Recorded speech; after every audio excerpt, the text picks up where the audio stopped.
Her laugh. That's what did it. Not a fight. Not a betrayal caught red-handed. Not some tearful confession. Just her laugh. That laugh I used to adore. I heard it across the room. Light, careless, full of whatever joy she used to save for me. Only this time, it wasn't mine. And it wasn't meant for me. It belonged to someone else.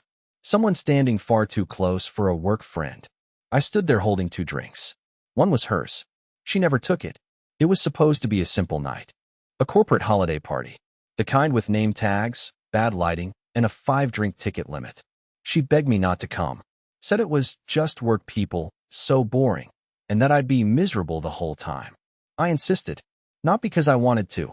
Honestly, I'd rather be home with my dog and a reheated chicken pot pie. But something in my gut had been twisting for weeks. I didn't know what it was yet. Just a pressure. Like standing in a room that looks normal but smells faintly like gas. I wish I hadn't come. Because then I wouldn't have seen what I saw. Wouldn't have heard what I heard. Wouldn't have watched her become someone I didn't recognize. Someone who made jokes at my expense, forgot I was there, and smiled like a stranger. I shouldn't be this surprised. She stopped wearing her engagement ring 3 weeks ago. Said it was giving her a rash. Cheap metal, she joked. I had it custom made. Gold. Her birthstone embedded. Paid for it in monthly installments over a year. But none of that mattered tonight. Because while I was standing by the buffet trying to Google how to fake an allergy to escape an event, she was over by the bar, with her hand on a man's chest, telling him, and everyone around them, this is why I didn't want him to come. She meant me. I hadn't even said anything. I hadn't done anything. I was just there. And she didn't want me there. That's when it happened. Reed, or Reese, or whatever his smug little name was, leaned in and whispered something in her ear. And she laughed. Not the polite kind. Not the, that's inappropriate kind. No, the kind that echoed across the room. The kind that made people turn. The kind she used to only use with me. It cut something in me clean in half. So I placed the 2 drinks on a nearby table, buttoned my coat, and left. Didn't say a word. Didn't text. Didn't call. Just walked out of the party. Out of the building. Out of the life we were supposed to build. She didn't follow. Not that night. But 2 days later, when the video started making the rounds, she showed up at my door, mascara-stained and shaking. Because she didn't know someone had recorded it. And she didn't know who leaked it. But I did. 2 days passed. I hadn't answered her calls, hadn't read her texts. I had muted her notifications and set my phone to grayscale. I didn't want even the color of her name lighting up my screen. After what she did that night, I thought I could just go silent and disappear from her life. I figured the cold shoulder would be enough punishment. But I had underestimated the storm brewing outside my apartment walls. The first message didn't come from her. It came from someone I didn't even know. Dude, is this your fiancé? Flushed face. Attached was a 12-second video. Shot from across the party room. Blurry, yes, but unmistakably her. Mira. In that red dress I still hadn't seen back in our closet. She was leaning into that same guy from the bar. The one who made her laugh like she was 17 again. The clip caught her grabbing his tie, pulling him closer, and whispering something in his ear. Then, the laughter. The same laugh that broke me that night. Only now it was on tape. In the background, someone could be heard saying, "Aren't they engaged?" Another voice replied. She said, "Not really. Not really." I played the video 5 times. I didn't cry.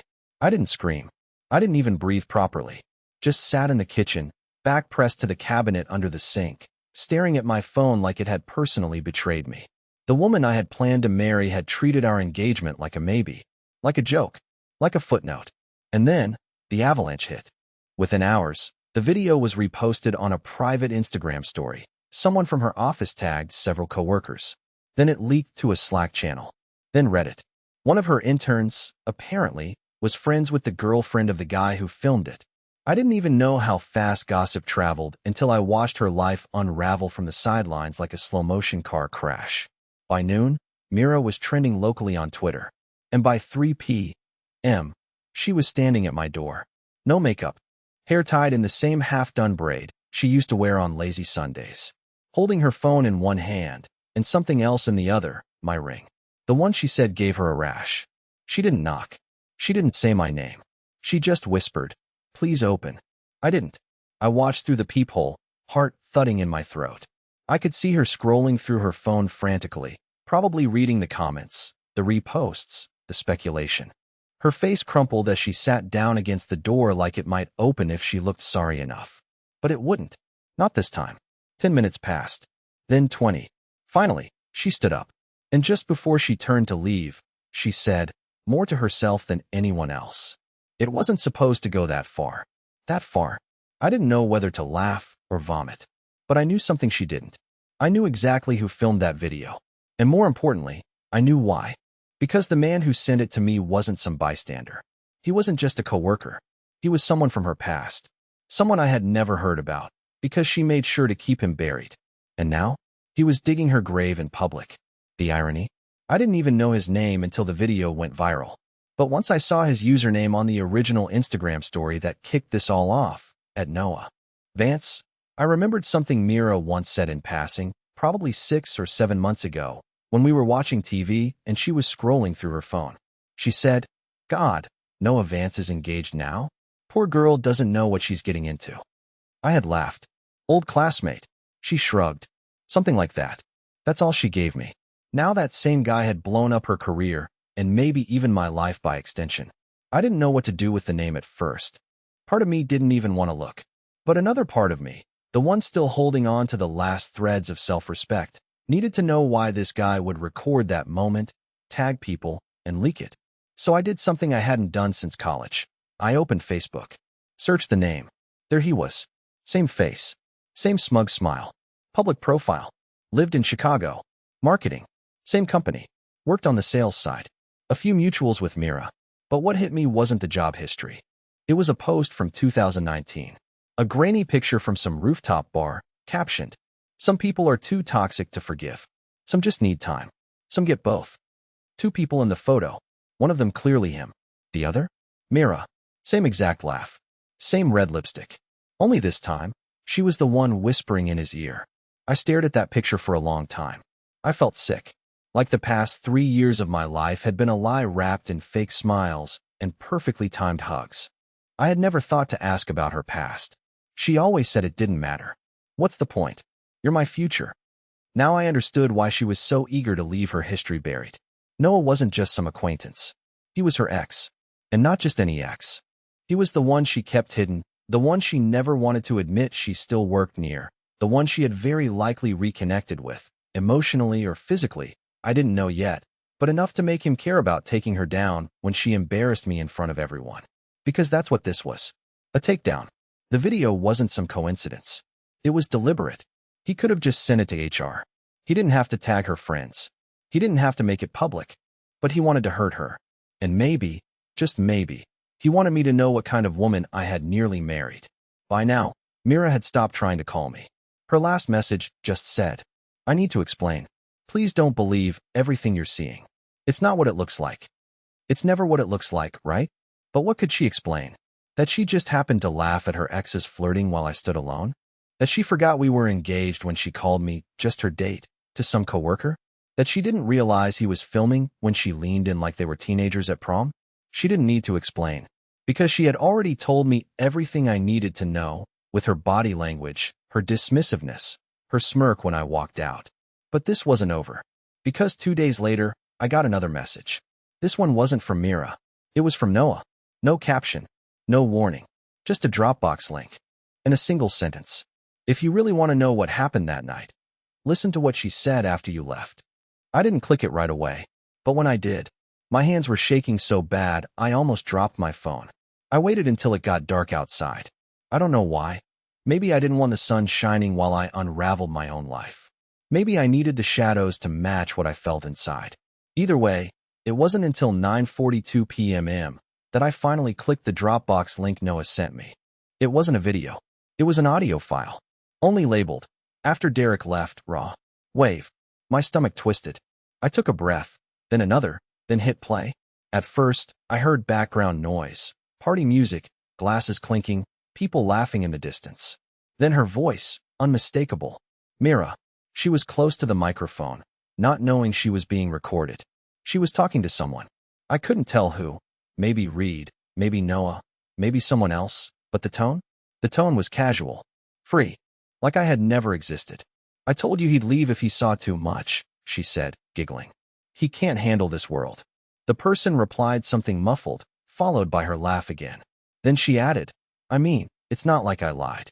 I never promised him a boring life. Another voice, male, said, he looked like he was going to cry.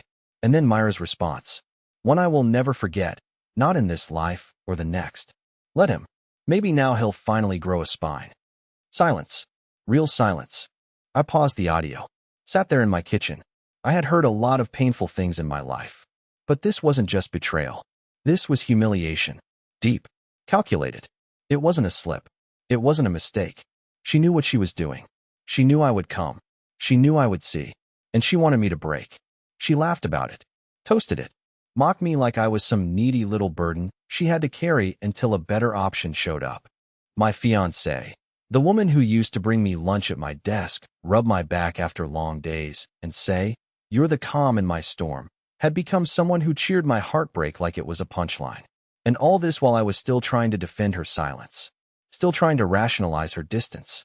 Still hoping it was all a misunderstanding. But you can't misunderstand audio.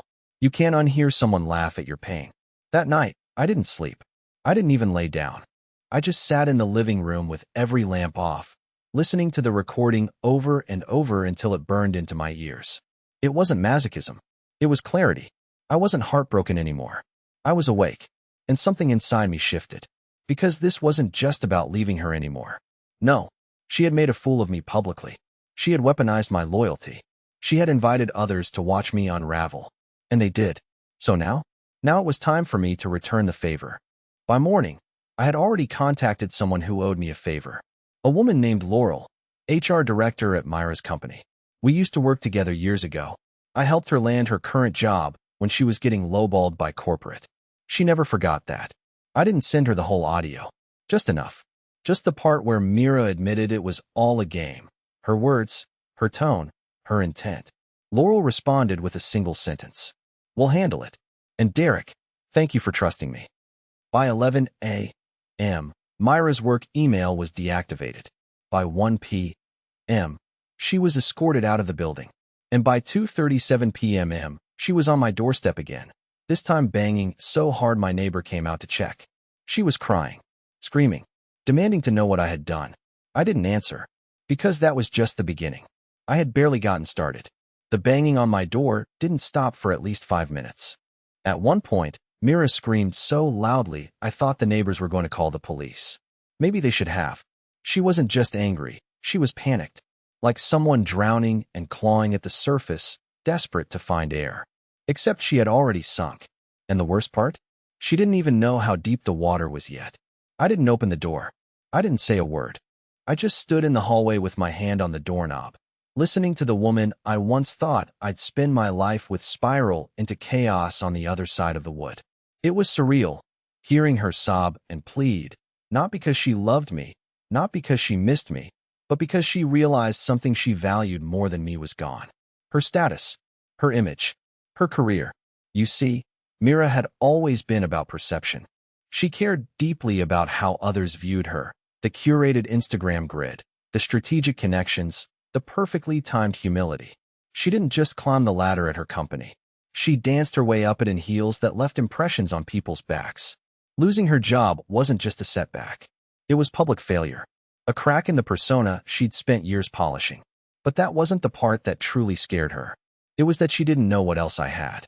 And I did have something else. 2 nights earlier, while she was partying and laughing at my expense, I had opened an old shared Google Drive we used for wedding planning. It had been inactive for weeks. But as I scrolled through looking for closure, maybe to delete things, maybe to torture myself with old photos, I noticed something strange. A folder I hadn't seen before. It was buried deep, tucked between catering invoices and dress sketches. Named Q3, pitch deck, like something she would have used at work. But inside, photos, screenshots, messages. At first I thought I was looking at someone else's account, but it was hers. Her email, her chat history, and the messages, they weren't just flirty. They were incriminating. Financial documents, travel receipts, proof of things she told me she'd canceled or refunded. A girl's trip to New York that turned out to be a weekend suite for 2, her and Reed. But there was more. One document stood out. A single-page draft titled Options. It was a pros and cons list. Of me. I stared at it for at least 10 minutes, not breathing. Pros. Stable. Kind. Family-oriented. Reliable income. Would make a good dad. Boring, but safe. Cons. Not ambitious. Physically average. Doesn't challenge me. Socially awkward. Too comfortable. Predictable. At the bottom, written in smaller font. Would probably never leave, even if I slipped up. Doesn't think he deserves better. That line. That last damn line. She had written me off like an insurance policy. A backup plan. Someone to retreat to once she finished playing in the fireworks. It wasn't just betrayal, it was calculation. She measured me, judged me, weighed me against men who gave her attention for one night, while I built a life for two. Now she was on the other side of the door, screaming. But I wasn't listening anymore. Because I was already on my laptop, forwarding the folder to 3 people. My lawyer, my therapist, who also knew her, and, for good measure, her mother. Not out of revenge, but out of clarity. Everyone needed to see who she really was. She eventually left. Threw something at my mailbox on the way out. I didn't care, because she had spent the past year preparing her exit plan. Now it was my turn, and I had something she never expected. The truth. I didn't sleep that night either, but this time it wasn't from pain. It was from something stranger, something colder. I felt like a man who had finally stepped out of the fog. Like I'd been driving through a storm for miles, thinking I was on a road to safety, only to realize I was headed straight off a cliff, and somehow, I had stopped just in time. Her list. That pathetic pros and cons list. It played on repeat in my head. Would probably never leave. She had no idea how wrong she was. And I think that's what made everything snap into place for me. That I was supposed to be her fallback. A boring plan B she could return to after the glitter wore off someone else's attention. And for a long time, I had let her believe that. Honestly, I had believed it myself.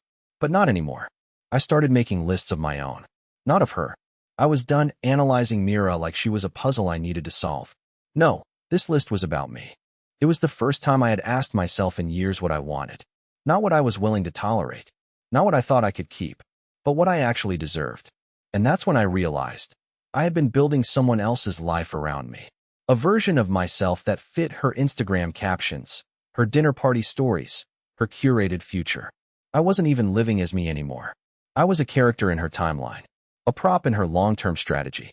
The man she settled for until something shinier walked by. But now I had her documents, her voice recordings, and her worst thoughts written in her own words. I had power. I didn't want to use it to ruin her. I wanted to use it to free myself. First, I called the leasing office and asked to have her removed from the apartment lease. They hesitated, but after I forwarded the legal statement my lawyer drafted with the evidence attached, they agreed. Effective immediately.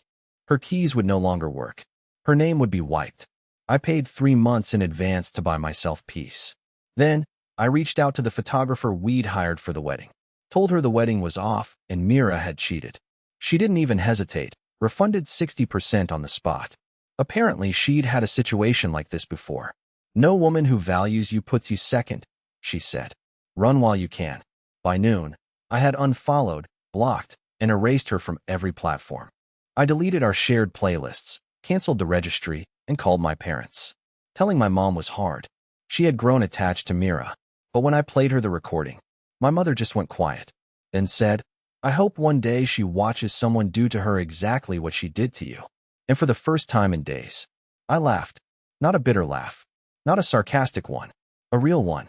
Like something in me was finally healing. I started packing. Not to move. Not yet. But to start creating space.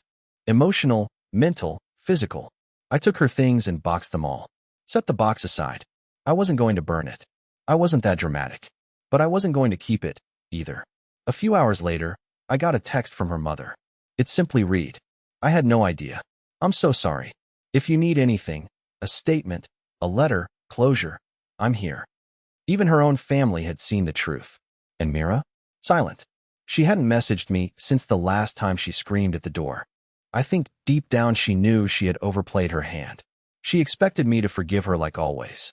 She expected me to be passive. Predictable. But now I was writing my own ending. One she didn't get to be part of. Or so I thought. Because 2 days later, I got a call. Not from her. From her new employer. Apparently, she had tried to land another job in a similar firm. A startup. They reached out to verify her references and background, standard stuff. But the HR rep asked a strange question at the end of the call. Did she leave on good terms with you? She listed you as both fiancé and business contact. My blood went cold. Mira had no idea I knew what she was planning to do next. She wasn't just going to rebound. She was going to rebuild using me. And I wasn't going to let that happen. The call came at 10:13 a.m. I remember the exact time because I was halfway through folding my laundry when the unknown number lit up my phone. I almost didn't answer. But something in me, maybe habit, maybe curiosity, picked up. Hi, this is Danielle from RevoCore Talent Acquisition. We're reaching out to verify a reference listed by Mira Caldwell. I believe you're her former fiancé and former collaborative business partner? I stood there in complete silence for a few seconds, sock still in hand. Business partner? I swallowed. Can I ask, what position is she applying for? She's being considered for a hybrid marketing strategy leadership role. Says she led a successful merger pitch last quarter, with your direct involvement as tech liaison. She also mentioned you could confirm her integrity under pressure. I blinked, slowly sat down. I wanted to laugh. I wanted to scream. Instead, I said calmly, do you have 5 minutes? I think you deserve context. I didn't rant. I didn't vent. I didn't drop profanity or insults. I just told the truth. I told Danielle about the office party, about the video, the recording, the pros and cons list, the fact that Mira had lied about the merger. I wasn't even involved in that. And finally, I told her Mira had been terminated from her last job just days earlier due to a formal ethics complaint. Danielle was silent on the other end. When she finally spoke, it was professional but unmistakably cool. Thank you for your time. This was helpful. She hung up, and I stared at the wall, heart pounding. I wasn't even trying to ruin her. I was just done being used, as her fiancé, as her image rehab, as her backup plan when things exploded. This time, she wasn't going to bounce off my name like a springboard. I thought it would take weeks for the fallout to reach her, but it only took hours. At 4:41 p.m. Mira texted me. First time in days. What did you say to RevoCore? Then another. You don't get to do this. You don't get to ruin my future over a joke. Over a joke. That's what she was calling it now. The party. The lies. The list. The condescending remarks she made after I walked out. All of it, just a joke. But I didn't reply. I didn't have to. Because by 6 p.m. she was outside my apartment again. Only this time, she wasn't banging on the door or sobbing in the hallway. She was sitting on the floor with her back against the wall, knees drawn to her chest, staring at nothing. I watched through the peephole. She stayed there for maybe 15 minutes. I could hear her breathing, ragged and uneven, like someone who had just run out of places to hide. Then, finally, she spoke. Not to me, not to anyone. Just out loud. I don't know how I became this. It was quiet, shaky, but honest. And I felt something shift in me again. Not forgiveness, not sympathy, but clarity. Because no matter how many lies she told, how many games she played, how many people she manipulated, none of it had made her happy. She was sitting there in the same red coat she wore on our first date, looking like the ghost of the woman I once loved. She had burned everything down, her career, her reputation, her circle of colleagues, and our engagement, not for some great love or passion, but for nothing. Just noise, just momentary highs, just attention. And now she was alone. I didn't open the door. I couldn't. Not because I hated her, but because I finally understood something painful and freeing at the same time. I never could have saved her. She didn't want saving. She wanted spectators.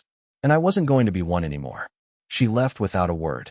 But the next morning, I received an envelope in my mailbox. No return address. Inside, her engagement ring. And a note. Just 3 words. You were right. I must have stared at the note for an hour. 3 words. That was it. You were right. No apology. No justifications. No explanations about who she'd become or why she did what she did. Just quiet acknowledgement.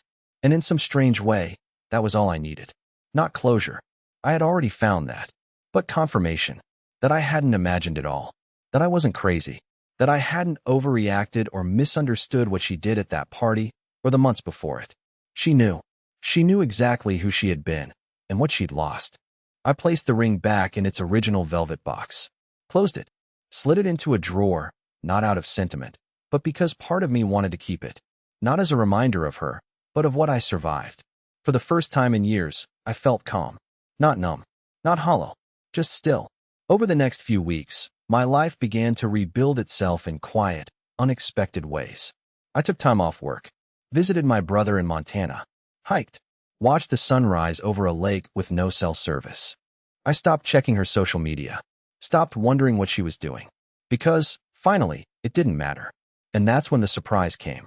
One evening, about a month after it all ended, I received an email from a man named Kyle Monroe. The subject line, Myra's old deck, and something you might want to see. I almost deleted it. Thought maybe it was spam or leftover drama. But I opened it anyway. Kyle turned out to be a junior developer who had worked under Mira on a side project months earlier.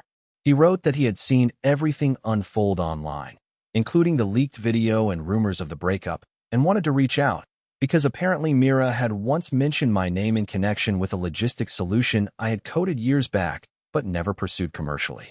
I looked into your prototype, he wrote. It's cleaner than anything we're currently using. If you're willing to talk, I have a startup pitch that could use your architecture. Serious funding is already lined up. I sat there stunned. I hadn't touched that code in 2 years. It was something I built in my spare time, a passion project Mira once mocked as too niche to matter. And now, some random guy who had worked 2 floors below her wanted to build his entire company around it. I flew out the following week. We met, talked, clicked instantly. And 3 months later, I signed as co-founder and lead systems engineer for a platform I thought no one would ever believe in. The irony? If Mira hadn't tried to use me on her resume, this never would have happened. If she hadn't named me as a collaborator, Kyle wouldn't have gone digging through her files, wouldn't have found my design buried in an unused folder, wouldn't have reached out. In trying to exploit my name one last time, she accidentally gave me the opportunity of a lifetime. And now? Now I live in a small city I never expected to love. I wake up with purpose. I take long walks. I laugh again, not the bitter kind, but the kind that shakes your ribs a little. I've made peace with everything, even her. Some scars stay with you, sure. But healing doesn't mean forgetting. It means remembering, without hurting. As for the ring, I gave it to a local artist who melts down old gold and recasts it into something new. She asked what I wanted it turned into. I said, surprise me. And she did. A few weeks later, she handed me a small, simple sculpture. Abstract, balanced, clean. Not a symbol of love lost, but of strength gained. It sits on my windowsill now. And every time I see it, I'm reminded. Sometimes, being broken isn't the end. It's the beginning.